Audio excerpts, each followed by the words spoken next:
Existen multitud de tipos de funciones de costes. Sin embargo, no son muy difíciles de recordar o de aprender porque están todas relacionadas y además siguen bastante lógica.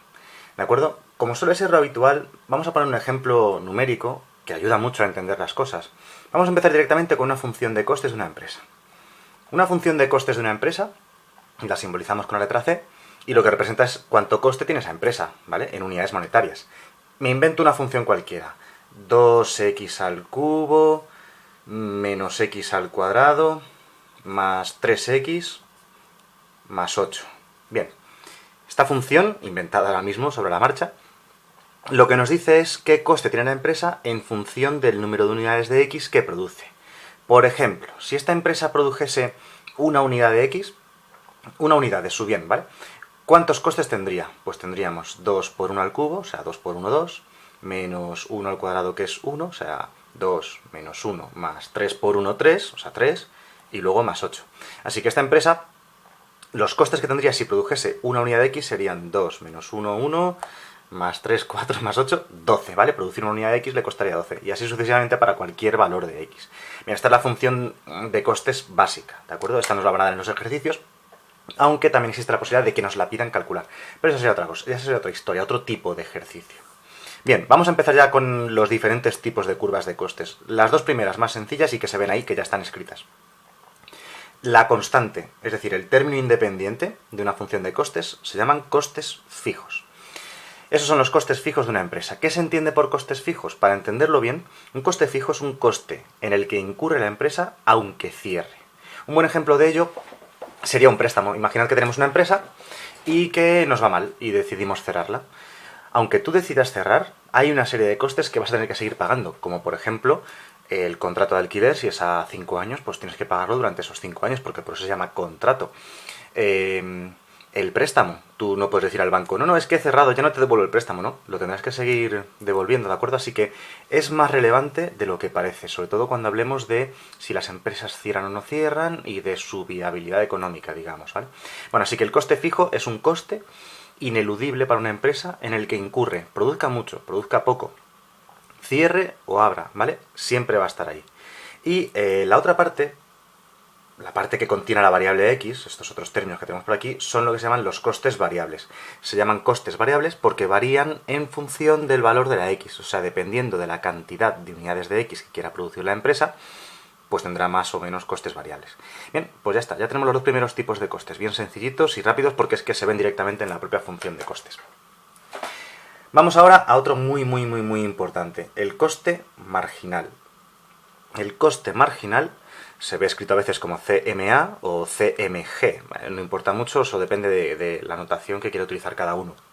Bien, pues el coste marginal significa, o mejor dicho, se calcula como la derivada de la función de costes tomando x como variable. Si tomamos esta función de costes como ejemplo y derivamos, nos quedaría 6x menos 2x más 3. Bien, y este es el coste marginal. El coste marginal quizás sea el coste que más, el tipo de coste que luego realmente más se usa en microeconomía para muchísimas cosas. Bien, ¿qué significa el coste marginal? Pues el coste marginal, como es la derivada de la función de costes, de hecho la palabra marginal en economía significa derivar. Bueno, pues como es la derivada de la función de costes, es la pendiente de la función de costes, ¿de acuerdo? Si tuviésemos un gráfico representando esta función de costes, el coste marginal sería la pendiente en cada uno de sus puntos. Pero más interesante desde el punto de vista económico es lo que significa, que es cuánto se incrementa el coste cuando la empresa decide producir una unidad más de X. Esa es la definición importante. ¿Cuánto se incrementa el coste al producir una unidad más de X? Bien, y eso es el coste marginal. Siguiente tipo de coste. El coste medio. El coste medio es tal cual lo que indica su nombre, es una media aritmética, es cuánto cuesta producir cada unidad de X en media. Una empresa produce muchas unidades de bienes y unas le salen más caras que otras, ¿de acuerdo? Pues por los procesos productivos. Bueno, el coste medio es la media de producción, la media de coste de producción, y se calcula como la función de costes entre x. Si queremos calcular la función de coste medio de esta función de costes, tendríamos que dividirla entre x, ¿vale? Pues 2x al cubo entre x es 2x cuadrado. Aquí, por cierto, en el coste marginal me he comido un exponente. Era 6x cuadrado, ¿vale? Perdón, corrijo. Vuelvo. Coste medio. La función de costes entre x es 2x cuadrado.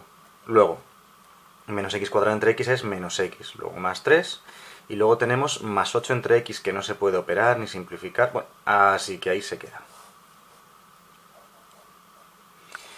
Bien, ya tenemos el coste marginal y el coste medio, y vamos a seguir avanzando en los diferentes tipos de costes. Llevamos ya 5 tipos de funciones de costes. La función de costes, también a veces se le llama función de costes totales para diferenciarlas de todas las demás. Yo siempre digo función de costes, ¿vale? Al decir función de costes se sobreentiende que son los totales, pero es muy habitual que digan costes totales en los libros o en clase.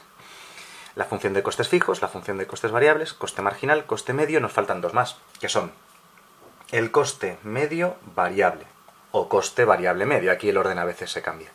Bueno, son los costes variables entre x. Es decir, coger la parte variable de la función de costes y dividirla entre x. Y nos quedaría 2x cuadrado menos x más 3. Que casualmente coincide con esta parte de la función de costes medios. Y los costes medios fijos o los costes fijos medios, da igual como lo escribamos, que serían los costes fijos entre x. Coges los costes fijos, los divides entre x, 8 partido x. Que casualmente coincide con esta otra parte de aquí. Es decir, que de aquí deducimos que los costes medios se componen de los costes medios variables y de los costes medios fijos.